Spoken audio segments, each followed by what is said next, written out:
acontecer a partir de hoje. A gente vai ter aí uma sequência aí de duas mini aulas, de duas aulas sequenciais sobre propagandas, né, que foi escolhido lá no @entreparágrafos lá no meu Instagram. A galera escolheu lá. Obrigado pela participação e pelo engajamento, né? Mais de 170 opiniões ali diferentes, e aí acabaram optando por essas propagandas de conscientização, beleza? Então aí a gente vai trabalhar na aula de hoje com duas partes. A parte 1, eu vou falar das propagandas que não são de conscientização, propagandas inclusive que acabavam gerando ou obesidade, ou tabagismo, ou a dependência de drogas como álcool. A parte 2, eu vou falar dessas questões associadas à conscientização, ok? Beleza? Desde os anos 80, né, você tem aí um processo que o próprio Hobsbawm vai dizer que é um processo de formação de novos consumidores, né? E nesses novos consumidores estão notadamente crianças, estão ali jovens, adolescentes, ali estão como consumidores. Então eles são alvos também das empresas, dos empresários de comunicação e das empresas, além das empresas de comunicação, das empresas de alguns produtos importantes. Nesse sentido, né, como o Hobsbawm diz, que as crianças passam a ser entendidas como mercados consumidores, produtos são feitos para as crianças, né? Haja vista aí, por exemplo, a boneca Barbie, dos anos 70 para os anos 80, que é um sucesso absoluto. Naquele período dos anos 80 também, e aí dá para a gente pensar bastante em Karl Marx, com aquela ideia de fetiche de mercadoria, de propaganda, de estímulo à propaganda infantil, que inclusive foi até uma das redações do Enem. Você tem nessa ideia de estimular as pessoas ao consumo, de incitar as pessoas ao consumo, principalmente pessoas, como diria John Locke, ali, que estão em fase de formação, né? Estão adquirindo conhecimento, nasceram com uma tábua rasa, uma folha de papel em branco e vão adquirindo conhecimento. Você teve algumas propagandas que marcaram o cenário brasileiro. Uma dessas propagandas que marcou o cenário brasileiro, sem dúvida nenhuma, foram as propagandas da Coca-Cola. Atenção, todo mundo, atenção! Outro membro da nossa tripulação foi devorado. Tem um alienígena a bordo desta espaçonave e só pode ser um de nós. Por isso, vou fazer uma pergunta que só um terráqueo poderia responder. Mas, capitão, nós somos de países diferentes. Nem todos saberíamos a resposta. Ele está certo. Quem for da Terra saberá. Escreva o nome do refrigerante mais popular do mundo.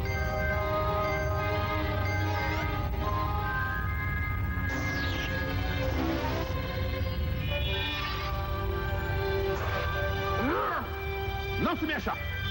Coca-Cola, eu sabia! Você sabe que eu sabia! Me dê um branco, eu tô com problema de memória, já passei dos 40. Não sabe o que significa porque é jovem! Outro dia eu esqueci o nome da minha mulher. Elizabeth, está vendo? Procurei a chave de carro meia hora e elas estavam na minha mão. Isso já aconteceu com você? Hã? Capitão, desculpe ter jantado o Cleiton.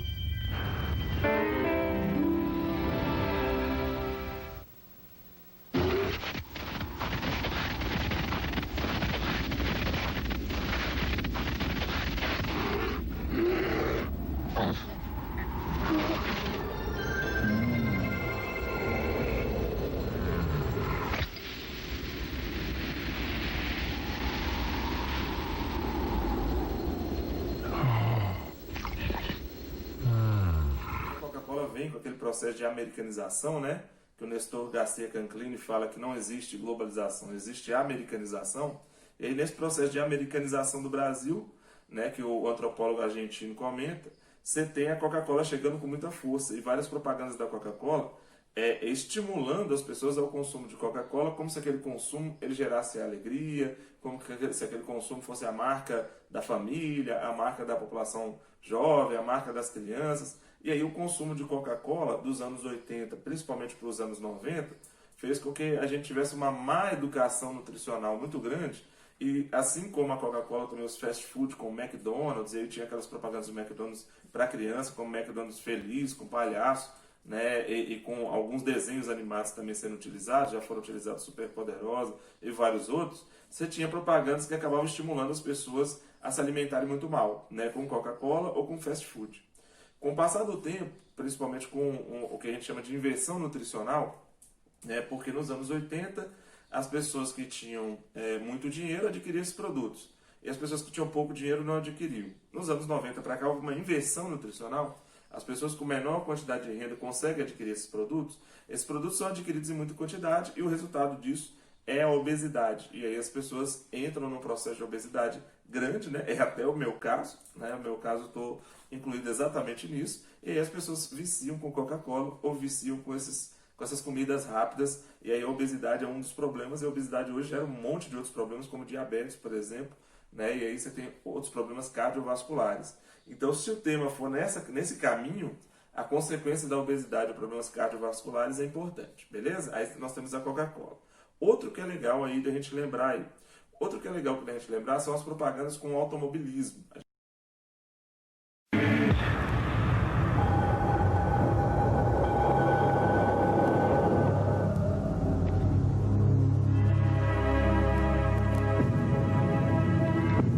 Sabe que a Rede Globo de televisão, isso é um fato, né?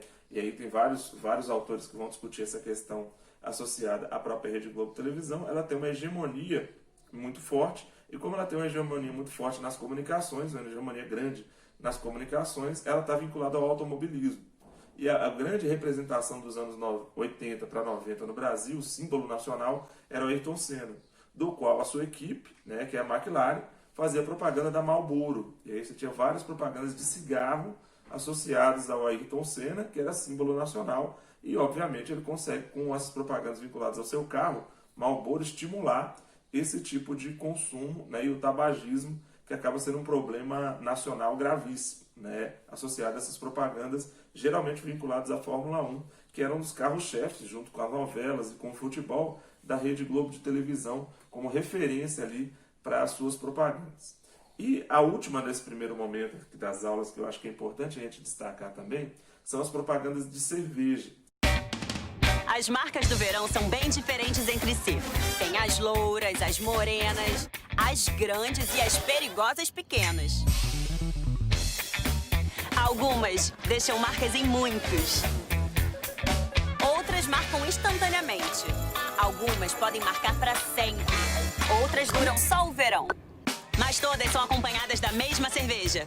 Itaipava. Vai verão, vem verão, e sua Itaipava continua 100%. As propagandas de cerveja sempre associadas à sexualidade, né? E aí nós temos uma das últimas propagandas de cerveja associada à sexualidade. Nós temos, isso é muito comum dos anos 90 para cá, mas no século XXI isso ficou muito evidente com uma das propagandas que ficaram mais famosas aí nos últimos tempos, que é a propaganda da Itaipava, que tinha uma mulher, né, uma morena, né, sedutora, né, e associando a ideia de se tomar cerveja ao verão, né, e o verão associando ao verão a uma mulher. E aí você tem esse estímulo à sexualidade, e esse estímulo à sexualidade com o avanço dos meios de comunicação, já não dá mais para colocar, mesmo que você coloque lá, é proibido para menores, aprecie com moderação. Aquele vínculo à sexualidade, aquele vínculo à cerveja, aquele vínculo ao verão brasileiro, como frutos da possibilidade de sexualidade associada ao uso de bebida alcoólica, acabam estimulando o próprio alcoolismo ou a própria ingestão de cerveja, que também resulta em processos também de obesidade, de outros problemas de saúde aí, né, como gordura no fígado, que a geração dos anos 80 para cá, ela acaba sofrendo muito, até o meu caso, é óbvio que eu tenho consciência disso, mas essas propagandas elas acabam estimulando uma série de doenças. Percebam como nos anos 80, né, o uso de Coca-Cola em excesso, né, que acabou virando uma marca. Hoje em dia a própria Coca-Cola já está investindo em água, que às vezes está com um valor até maior do que o da Coca-Cola por causa da inversão nutricional. A questão do Marlboro, né, do cigarro Marlboro, tinha um outro carro do Ayrton Senna que tinha escrito Camel, também era outra marca de cigarro. Tem gente que colecionava, né, eu lembro até que meu sobrinho lá de São Paulo, James, ele colecionava embalagens de cigarro. Então existe um estímulo muito claro. E como que essa questão vinculada à sexualidade, à mulher, né, colocando a mulher até como uma questão sexual, né, a sexualização da própria infância, também está presente nessas propagandas de cerveja, né? Então são propagandas negativas, mas pensar sobre essas propagandas negativas também é uma forma da gente pensar hoje no processo de conscientização, beleza?